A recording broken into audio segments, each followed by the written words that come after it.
दोस्तों, इंसान की सबसे बड़ा सेवा ये होता है कि हम किसी जरूरतमंद इंसान की इस तरह से मदद करें, उस इंसान को पता ही नहीं चलना चाहिए कि कोई उसका मदद किया है, ताकि वो आगे जाकर अपनी मदद खुद कर सके। अच्छा, हमको सिखा रिया है। अच्छा। मैं आप लोगों से ये कहना चाहता हूँ कि अगर आप लोग किसी का मदद करते हैं तो शायद उसको उस मदद का आदत पड़ सकता है। मैं आप लोगों को समझाने के लिए एक कहानी बताता हूँ। नमस्कार दोस्तों, मैं हूँ संतोष और आप लोग देख रहे हैं हमारा YouTube channel Bajrangi story line.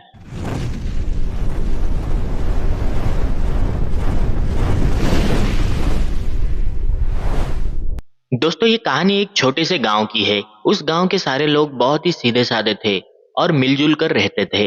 उस गांव में कुल मिलाकर 500 का घर था। उस गांव का जमींदार लक्ष्मीकांत बहुत ही नेक दिल इंसान था। उस गांव में साल के आखिर में 2 महीने तक बड़ा फेस्टिवल होता था।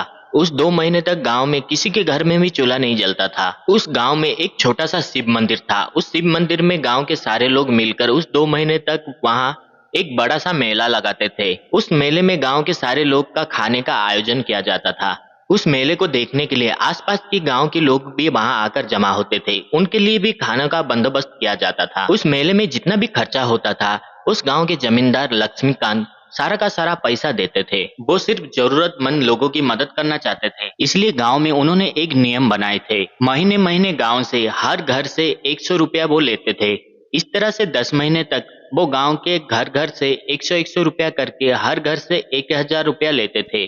उस 10 महीने में गांव में से इनकम लगभग 5 लाख रुपया होता था। वो गांव के लोगों की मदद करने के लिए उस 5 लाख रुपए में अपने हाथों से 5 लाख रुपया मिलाकर 10 लाख रुपए का एक लॉटरी बनाते थे। गांव के सारे लोग अपने नाम का पर्चा बनाकर एक डब्बे के अंदर डालते थे। मेले के आखिर में उस डब्बे में से एक पर्चा निकाला जाता था। उस पर्चे में जिसका भी नाम निकलता था उसे 10 लाख रुपया इनाम दिया जाता था। लक्ष्मीकांत इस तरह से गांव के लोगों की मदद करते थे। एक बार की बात है, एक साल गांव में मेले के आयोजन धूमधाम से चल रहा था। उस गांव में बादशाह नाम का एक गरीब किसान रहता था। अचानक से उसकी बीबी की तबीयत खराब होने के वजह से वो गांव के पास वाले डॉक्टर के पास अपनी बीबी को लेकर गया।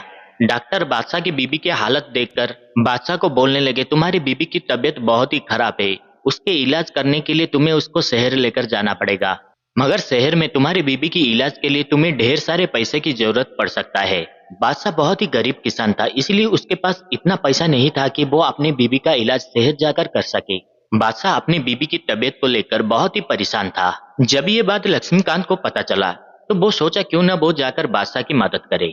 उसने बादशाह की मदद करने के लिए दूसरा उपाय सोचा। उसने सोचा इस साल की लकी ड्रॉ का विजेता अगर बादशाह हो जाए तो उसके लिए बहुत ही अच्छा होगा। उस वक्त गांव के सारे लोग अपने नाम का पर्चा लिखकर एक बक्से के अंदर डाल रहे थे। जब लक्ष्मीकांत का बारी आया था उसने सोचा क्यों न इस साल वो अपने नाम के बजाय बादशाह का नाम ही पर्चे में लिखकर डाल दे। अगर किस्मत से बादशाह का नाम निकल जाता है तो बहुत ही अच्छा होगा। इसलिए लक्ष्मीकांत पर्चे में अपने नाम के बजाय बादशाह का नाम लिखकर उस बक्स के अंदर डाल दिया। उस तरफ बादशाह भी अपनी बीवी की तबीयत को लेकर बहुत ही परेशान था। वो सोच रहा था क्यों ना मेरा नाम इस साल लकी ड्रॉ में निकल जाए तो बहुत ही अच्छा होता। बादशाह भगवान से प्रार्थना करने लगा कि इस साल उसका लकी ड्रॉ में नाम निकल जाए।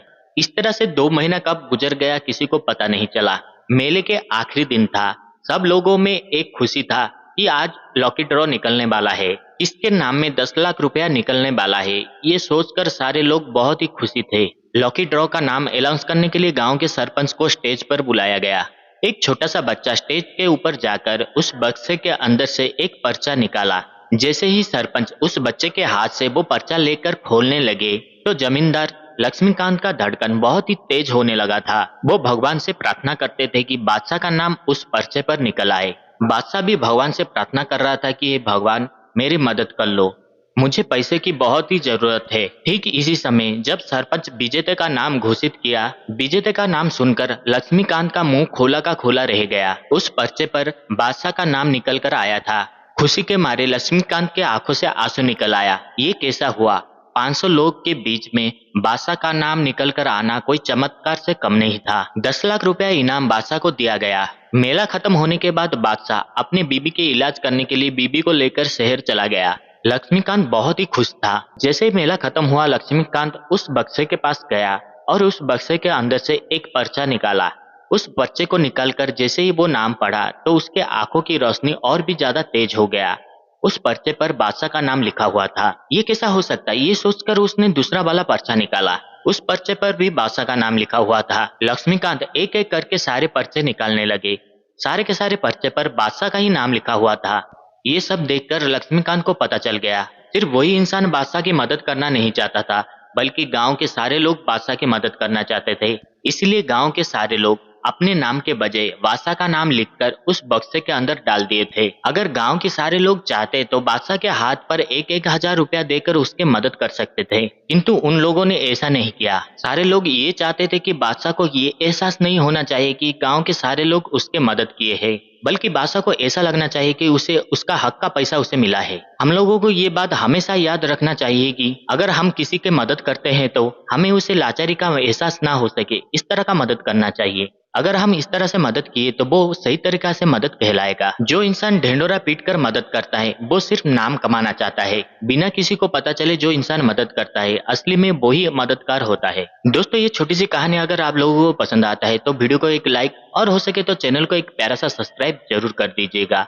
आज के लिए बस इतना ही, फिर मिलते हैं एक नई वीडियो में एक नई कहानी के साथ। जय हिंद।